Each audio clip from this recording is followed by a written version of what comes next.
প্রিয় দর্শক, রমজান মাসে একটি নামাজ বেশি বেশি আদায় করুন। বিনীত অনুরোধ করছি, ভিডিওটি শেষ পর্যন্ত দেখুন। তাহাজ্জুদের নামাজ কিন্তু অত্যন্ত দামি একটি নামাজ। এই নামাজ আল্লাহর কাছে অনেক অনেক অনেক প্রিয়। হযরত মুহাম্মদ সাল্লাল্লাহু আলাইহি ওয়াসাল্লাম তাহাজ্জুদের নামাজ আদায় করতেন, সাহাবায়ে কেরাম তাহাজ্জুদের নামাজ আদায় করতেন। এমনকি আল্লাহর রাসূল টানা 3 দিন তাহাজ্জুদের নামাজ আদায় করার পর একদিন ইচ্ছে করে বন্ধ করলেন। অতঃপর সাহাবাদেরকে বললেন, আমার আশঙ্কা হচ্ছিল না জানি এই শ্রেষ্ঠ নামাজটি তোমাদের জন্য ফরজ করে দেয়া হয়, কেননা উম্মতে মুহাম্মদী প্রতিদিন এই নামাজ পড়তে পারবে না। সুবহানাল্লাহ। এই হাদিস দ্বারা এটাই স্পষ্ট হয় যে তাহাজ্জুদের নামাজের শ্রেষ্ঠত্ব কত বেশি। যে সমস্ত বুজুর্গরা আল্লাহর ওলি হয়েছেন তারাও তাহাজ্জুদের নামাজ আদায় করতেন। এই তাহাজ্জুদের মাধ্যমে তারা ওলি হয়েছেন। আবার তাহাজ্জুদ নামাজ কিন্তু সবাই পড়তে পারে না। এর কারণ কি?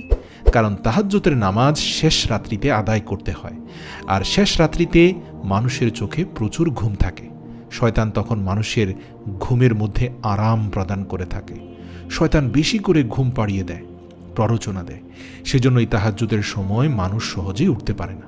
কিন্তু যারা আল্লাহ রাব্বুল আলামিনকে প্রচণ্ড পরিমাণে ভালোবাসেন, তারা নিজেদের জীবন থেকেও তাহাজ্জুদকে বেশি ভালোবাসেন। তাদেরকে শয়তান কখনো বিছানার মধ্যে শুইয়ে রাখতে পারে না। ঘুম কখনো আল্লাহ এবং সেই বান্দার প্রেমের মধ্যে বাধা হতে পারে না। সুবহানাল্লাহ। ঠিকই সময় মতো তারা জেগে যায়। তাহাজ্জুদের নামাজ সব সময় পড়া যায় না, তবে রমজান মাসে সুযোগ থাকে প্রচুর পরিমাণে তাহাজ্জুদের নামাজ পড়ার। অর্থাৎ রমজান মাসে তাহাজ্জুদের নামাজ আদায় করার একটি সুবর্ণ সুযোগ। আপনারা রমজান মাসে অবশ্যই তাহাজ্জুদের নামাজ বেশি বেশি করে আদায় করবেন। প্রতিদিন সেহরি করার জন্য উঠতে হয়, আর সেই সময়টা হলো তাহাজ্জুদের শ্রেষ্ঠ সময়। যখন আপনি সেহরি খেতে উঠবেন, তখন যদি আপনি আধা ঘন্টা পূর্বে উঠে যান, সেক্ষেত্রে যদি আপনার গোসলেরও প্রয়োজন হয়, গোসল করে নেবেন। তারপর পবিত্র হয়ে ওযু করে 2 রাকাত, 4 রাকাত, 8 রাকাত তাহাজ্জুদের সালাত আদায় করবেনই। এটি অত্যন্ত দামি একটি সালাত। এই তাহাজ্জুদ সম্পর্কে আল্লাহ রাব্বুল আলামিন সূরা বনী ইসরাঈলে বর্ণনা করেছেন, হে নবী, রাত্রির শেষ অংশে আপনি কোরআন তেলাওয়াতের মাধ্যমে কিছু সময় জাগ্রত থাকুন। অর্থাৎ তাহাজ্জুদের সালাতের মাধ্যমে আমি আপনাকে মাকামে মাহমুদ দান করব। সুবহানাল্লাহ। এটি অত্যন্ত দামি একটি নামাজ, কেননা শেষ রাত্রিতে আল্লাহ তাআলা প্রথম আকাশে চলে আসেন। আল্লাহ তাআলা ডাকতে থাকেন, কে আছো? গুনাহ করেছ, অন্যায় করেছ, ক্ষমা চাও, আমি তোমাকে ক্ষমা করে দেব। কে এমন আছো যে সন্তান চাও, রিজিক চাও?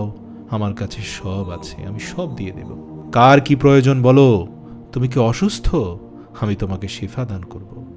অর্থাৎ শেষ রাত্রিতে রমজান মাসে এই নামাজটা বেশি বেশি পড়ার চেষ্টা করবেন। আল্লাহ তাআলা এই নামাজটি অত্যাধিক পছন্দ করেন। শেষ রাত্রিতে প্রতিদিন অন্তত 2 রাকাত করে হলেও তাহাজ্জুদের সালাত আদায় করার চেষ্টা করবেন। যেহেতু রমজান মাসে ঘুম থেকে ওঠার চিন্তাটা বেশি করতে হয় না, কেননা শেষ রাত্রিতে উঠতেই হয়। তাহলে উঠার পর আপনার ওযু করে এমনিতে ফ্রেশ হয়ে যান, তখন আপনি 2 রাকাত তাহাজ্জুদের সালাত আদায় করে নিতে পারেন। শুরুটা 2 রাকাত দিয়ে করুন, তারপর আল্লাহ তাআলার কাছে দোয়া করুন। মনের যত চাহিদা আছে আল্লাহর কাছে চাইবেন, আল্লাহ তাআলা অবশ্যই অবশ্যই কবুল করবেন। কেননা ওই সময়ে হাত তুলে আল্লাহ ফিরিয়ে দেন না। অনেকে বলেন তাহাজ্জুদের নামাজ ফরজ নাকি সুন্নত। তাহাজ্জুদের নামাজ হলো নফল নামাজ। নফল মানে হলো অতিরিক্ত নামাজ। ফরজ ব্যতীত যে কোনো নামাজই অতিরিক্ত নামাজ, আর এগুলোর মধ্যে শ্রেষ্ঠ হচ্ছে তাহাজ্জুদ।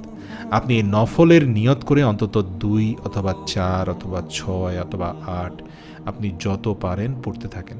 আবার হ্যাঁ, খুব তাড়াহুড়ো করে বেশি রাকাত পড়ার চেষ্টা করবেন না, কারণ এখানে রাকাতের চেয়েও নামাজের খুজু বেশি গুরুত্বপূর্ণ। আপনি নামাজে নিজেকে কতটা উজাড় করে দিতে পেরেছেন, কতটা নিজের ভিতরে আত্মশুদ্ধি এবং আল্লাহর ধ্যান খেয়াল নিয়ে আসতে পেরেছেন, সেটাই কিন্তু নামাজের শ্রেষ্ঠত্ব। বেশি রাকাতের মধ্যে শ্রেষ্ঠত্ব নেই। সূরা ফাতিহার সাথে অন্য যে কোনো সূরা সংযোগ করে আপনি আদায় করতে পারেন। চেষ্টা করবেন যে সূরাগুলোর অর্থ আপনার জানা আছে সেই সূরাগুলো তেলাওয়াত করতে। এতে সূরাগুলো তেলাওয়াতের পাশাপাশি অর্থ মনে মনে যদি স্মরণ করেন, তখন একাগ্রতা আরও বৃদ্ধি পাবে, নামাজের কোয়ালিটি উন্নত হবে, নামাজ পড়ে আপনি শান্তি পাবেন। ঠিক সেরকম নামাজটা আপনি পড়তে পারবেন যেমনটা আল্লাহ বলেছেন, ইন্নাস সালাতা তানহা আনিল ফাহশা ওয়াল মুনকার। নিশ্চয়ই সালাত মানুষকে অবশ্যই যাবতীয় অশ্লীল কাজ থেকে ফিরিয়ে রাখে।